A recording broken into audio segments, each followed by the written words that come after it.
General Mills, makers of Wheaties, Breakfast of Champions, and Cheerios, the oat cereal ready to eat, presents The Silver Eagle.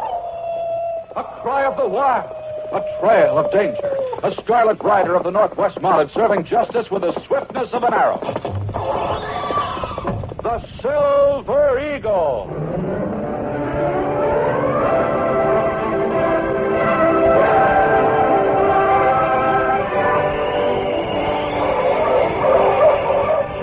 Untamed North, frontier of adventure and peril, the lone, mysterious North, where one man dedicated to the motto of the Canadian Northwest Mounted Police faces danger and death to bring in the lawless and maintain the right, the most famous Mountie of them all, the Silver Eagle. The transcribed record and events dealing with our Silver Eagle case after this message. Champions are made, not born. If anyone knows that's true, it's Wheaties champion Bob Lemon, outstanding pitcher for the Cleveland Indians. Here's his story. Bob played infield at Wilson High. That's where he got his batting eye. He worked instead of merely wishing. To be a champ was Bob's ambition. He chose Wheaties for top condition. A pitcher now, Bob's made his mark. He still relies on Wheaties Spark. Because Bob Lemon, a steady Wheaties eater for 19 years, knows Wheaties gives him this important energy bonus. There's a whole kernel of wheat in every Wheaties plate. Burn it in, Bob. Keep 'em swinging. Hey, hey, hey! He's on his way, on his way, he's on his way, on his way. Get on your way with Wheaties. 'Cause champions are made, not born. Yes, sir. Get on your way. Get on your way. Get on your way with Wheaties, Breakfast of Champions.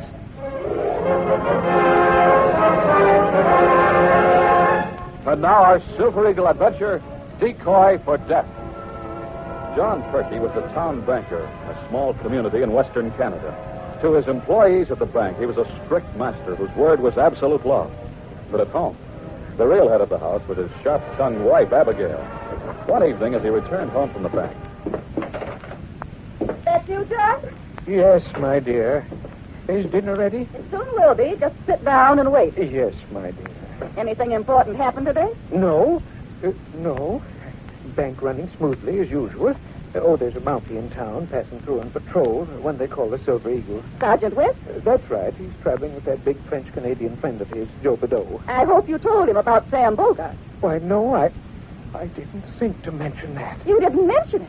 Even though he may have killed that woman? No, Abigail, we don't know that anything's wrong. No, and we never will unless the police do something.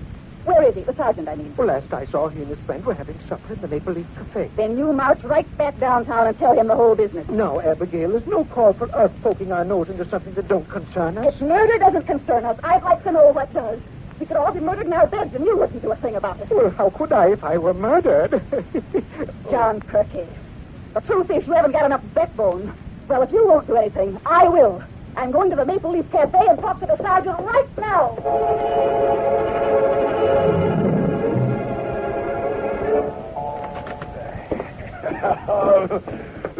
Kush, that'd be a pretty good dealer. Those last two steaks just hit the spot. I'd sure like to eat. You've got an appetite like a hippopotamus. Hippopotamus? A hippopotamus. Yes, it's jaw that long. Son of a gumdrop. How he get his shirt on? Sergeant West! Parbleu, here come Banker's wife. She got sure like hippo, what you call it. I was hoping I'd find you here. Good evening, Mrs. Perky. You may not think so when you hear what I have to tell you. By the way, this is my friend, Joe Bedeau. Bonsoir, madame. We've met before. He sat on my hat at the church benefit. Sorry about that. What's wrong, Mrs. Perky? That's what I'm counting on you to find out. I don't understand you. Do you know Sam Bogart? Yes, at least I know who he is. He has a little sheep ranch near town, doesn't he? That's right. I have a suspicion that he's guilty of murder. Murder? You'd better explain that. Well, about 2 months ago, he brought a woman out to his ranch. Who was she? And he claims she was his sister. Said she came out from the east to stay with him. That may or may not have been the truth, but anyhow, that woman has disappeared. How do you know? Because I haven't seen hide or hair ever since, that's why. Perhaps she doesn't care to come into town. I've gone out there 3 times to pay her a sociable visit. Every time, Sam Bogart's turned me away. Said she wasn't feeling well. Wouldn't even let me in the house. I see. And there's something else. Now, Sam Bogart doesn't make $500 in a whole year. But right after she came, my husband told me that Sam deposited $5,000 in the bank. Son of a gun, that'd be a lot of money. You bet it's a lot of money. And if you ask me, he got it from that poor woman. She was probably one of them mail-order brides you read about. He lured her out here just to get his hands on that money, and then he killed her. That's a mighty serious charge, Mrs. Perky. Your duty is plain, Sergeant. What are we going to do, mon ami? I guess we better ride out there and investigate.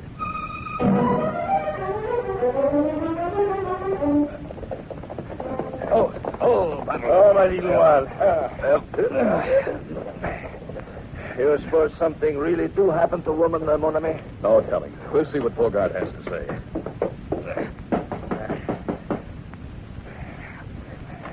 Yes? Oh, cheers, Sergeant. Evening, Sam. Bonsoir, my friend. Howdy, Joe. May we step inside? Sure. Come in. What can I do for you? I understand your sister's staying here with you. Why, yeah. That is, she was staying. Where is she now? She left just a few days ago. Went back east. Oh? Where'd she go? Toronto. Can you give me her address there? Address?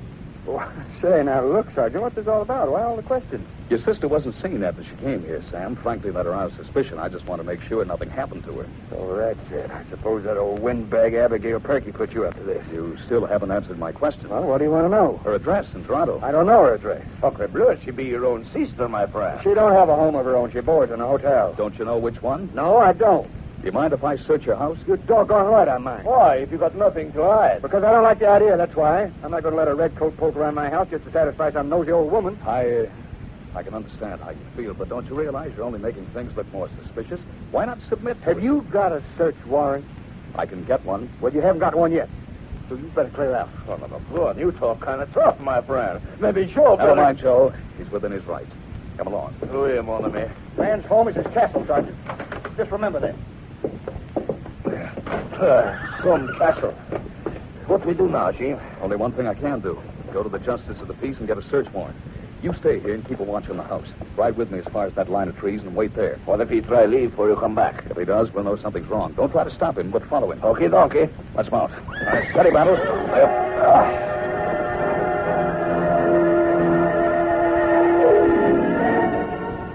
Sam Bogart had pulled aside one of the window shades slightly and was staring out into the moonlit darkness. He stood there for a few moments, watching as the Mountie and the big French Canuck rode off. Then he turned and went to a back room of the house.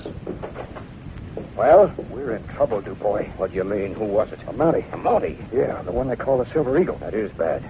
What did he want? The banker's wife, that old busybody I told you about, must have gone to him and told him my sister disappeared. So now he comes around looking for her. Oh. What did you tell him? What could I tell him? I said she'd left, went back east.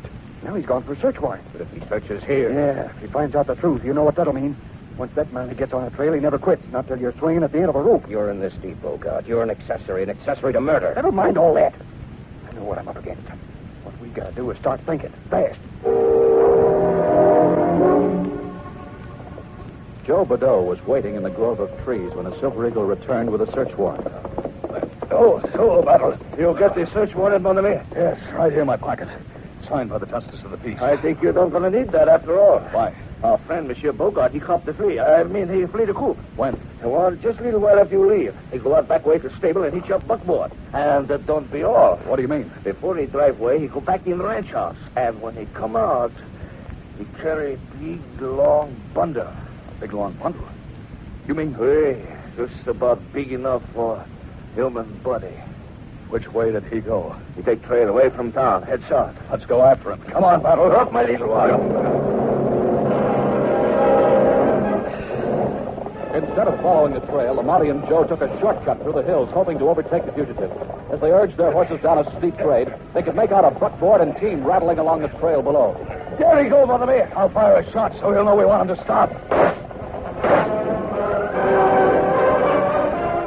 The driver of the buckboard didn't stop, but the Mountie and Joe soon overtook him. Stop your team, Bogart. Is that you, Sergeant? Didn't you hear my signal? I heard the shots, if that's what you mean.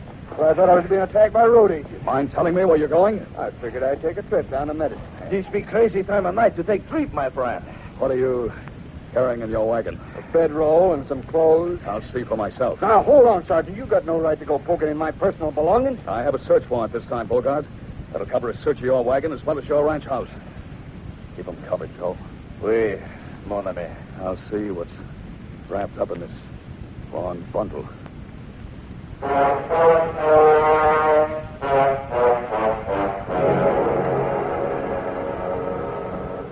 Back to our thrilling Silver Eagle adventure in just a few seconds. But first, listen to this.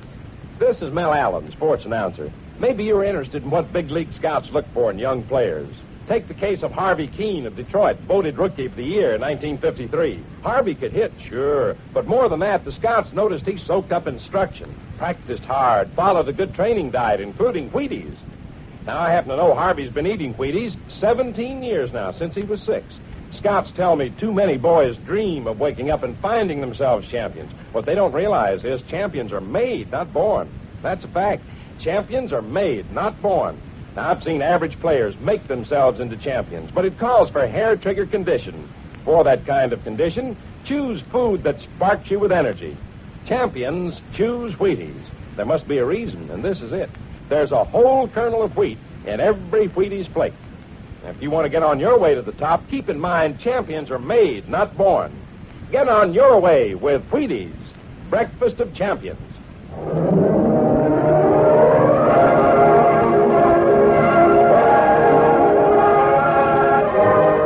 Now back to the Silver Eagle, Sergeant Jim West of the Mounties, and his stirring adventure, Decoy for Death.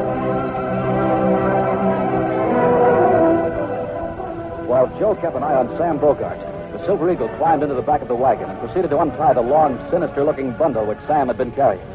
But as he struck a match and examined the contents, he was amazed to find, well, I'll be... What you find, mon ami? Just a rolled-up straw mattress, a blanket, and some clothing. Son of a gun. I suppose you were counting on finding a dead body. What we do now, Jim? Wait till I climb down from the wagon. Well, are you satisfied, Mountie? No, I'm not. We'll go back and search your house.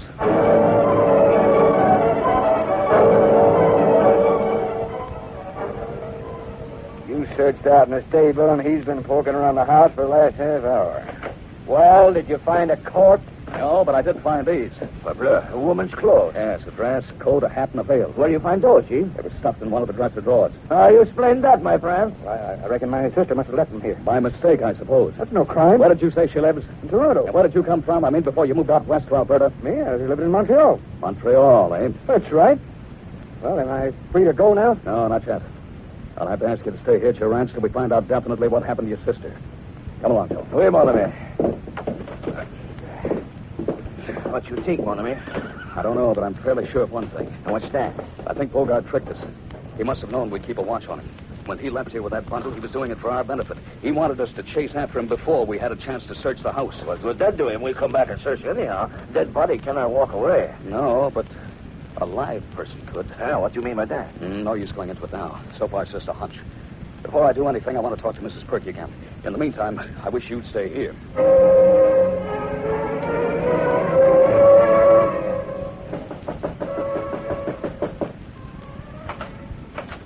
Oh, the Silver Eagle. Evening, Mr. Perky. I'd like to speak to your wife if she's home. Oh, why, certainly, Sergeant West. Come in. Thanks. Oh, Abigail. Yes, who is it? Oh, it's you, Sergeant. Tell me, what did you find out? Were my suspicions correct? I don't know. His sister is not at the ranch. He claims she went back east to Toronto. You mark my words, Sergeant. That man is lying. Now, Abigail. I think you're right, Mrs. Perky. You hear that, John? Yes, my dear. I'd like to have a little more information. You just ask me anything you want to know. How did you first learn about this woman? Oh, I saw him driving away from the railway station. He was sitting up beside Sam Bogart on the seat of the busboard. Did you get a look at her face? No, I didn't. She was wearing a veil. Besides, it was rather dark out. You see, it was evening. She must have come in on the 7:15 from Medicine Hat. Did you speak to Sam or the lady? No, I didn't get the chance. But I saw him the next day at the general store.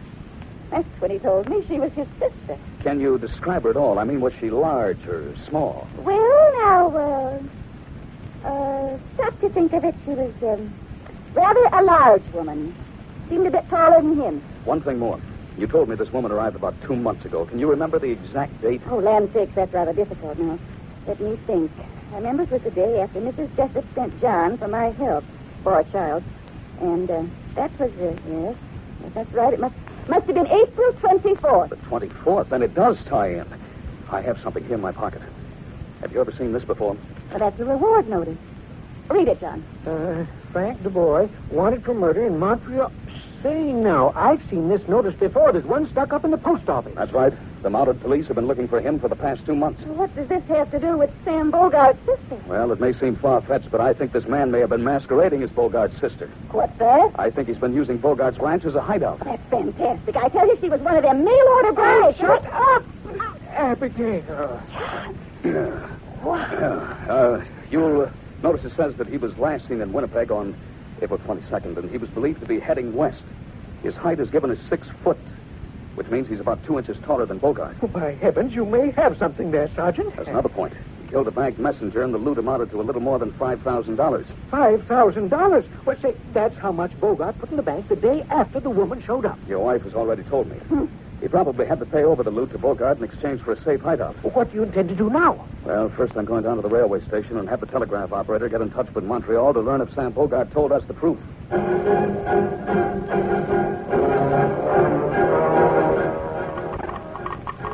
Is that for me, Scotty? Hey, it is what you've been waiting for. They're relaying it through from Medicine Hat. They're each in a copy of Boone. Bogart, Iron, robbery, 792. There you are, Sergeant. Thanks. Thanks a lot, Scotty.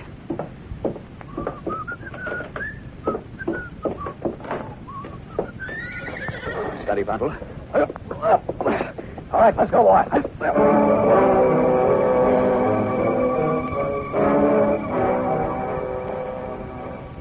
No, Abigail, there's no sense waiting up. If the sergeant finds out anything, he'll let you know in the morning. I intend to sit up all night if necessary, and Friday morning. There he is now. Well, I'll go see. Reach, mister. A gun? Yeah, and it's got a touchy trigger, so step inside and don't argue. John, who is this man, and why is Shut up, you old hen. Why is that man on the reward notice? Decoy, Frank Decoy. Well, you know me. In that case, you know I've already killed one person, and 2 more won't make no difference. What do you want? I want money. Money for a getaway down to the States. And I want safe transportation away from this neck of the woods. You're going to provide both, my friend. You and your nosy old windbag of a wife.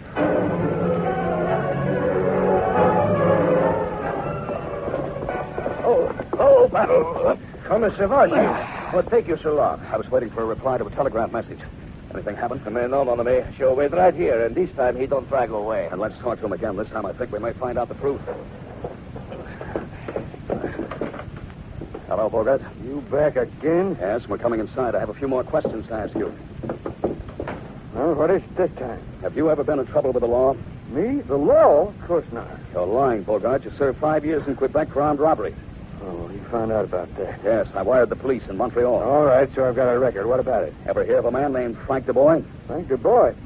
No, at least I don't recall that name. You should. His picture's been plastered all over Western Canada for the past 2 months. He was in prison the same time you were, also in Quebec. Did you know him? I Tell the truth, Bogart. He was my cellmate. I see. You want to go on and tell me the rest of the story, or shall I tell you? I don't know what you mean. Oh, yes, you do. That woman who came to your ranch was actually Frank Decoy. Woman named Frank. Sacre bleu. You brought him here in disguise and hid him out for $5,000. No. Where did he go when he left here? I tell you, I don't know nothing about I'm warning you, Bogart. You're already an accessory after the fact. If the boy kills again, I'll see that you pay the full penalty of the law. All right. I'll talk. He was here. He got away while you and Joe were trailing me. Where'd you go? He asked me where the banker lived. He said he was sore at the old lady for sending you out here. I told him to forget her and clear out. Come on, Joe. We better make sure she's all right.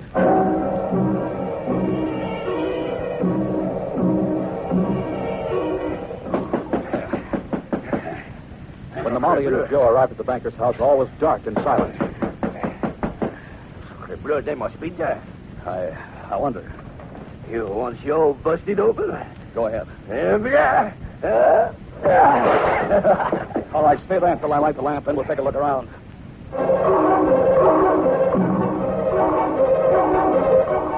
Meanwhile, a buggy drawn by 2 horses was just pulling up at the rear of the bank. Oh, Duke.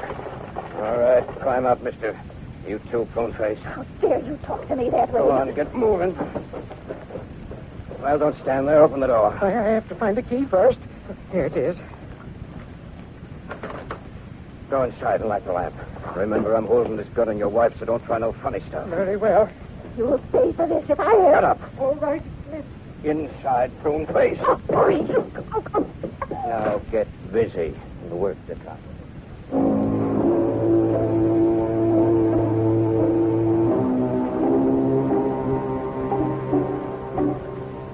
And there's your money. Now what? Who runs the bank when you're not here? My chief teller, Donald McClure. All right. There's pen and ink and paper. Sit down and write him a note. I'll tell you what to write. My wife and I have gone to Medicine Hat. My wife and I We'll be back in 3 or 4 days. will be back. There's someone at the front door. I hear it. They must have seen the light. I'll have to answer it. Go ahead. Tell them you're working late. And don't let on I'm here or your wife gets a bullet. For heaven's sake, John, don't give him away. You don't want him to kill me, do you? No, my dear.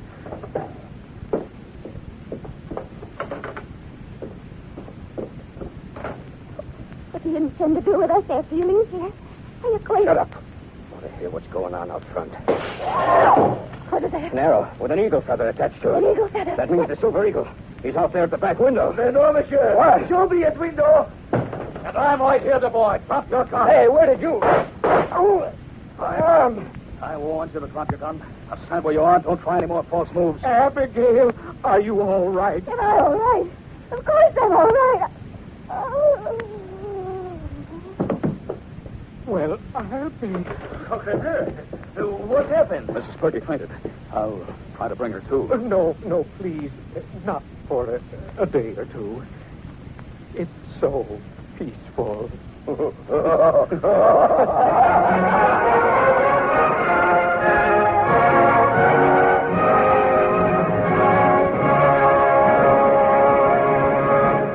Wow, wait till you kids see the big surprise waiting for you at your grocer's.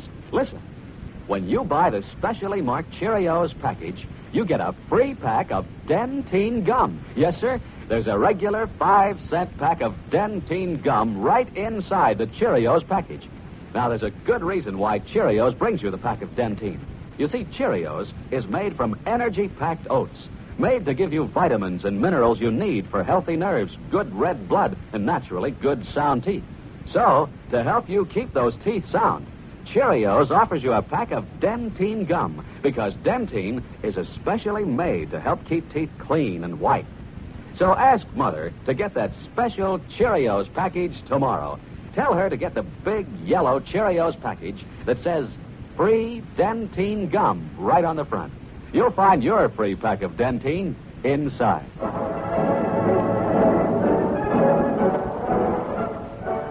Today's story of the Great Northwest was written by James Lawrence. Jim Amici stars in the part of Jim West. Joe Badeau is played by Jacques Cousteau. The Silver Eagle is a copyrighted transcribed feature of Jewell Radio and Television Productions. This is Bill O'Connor.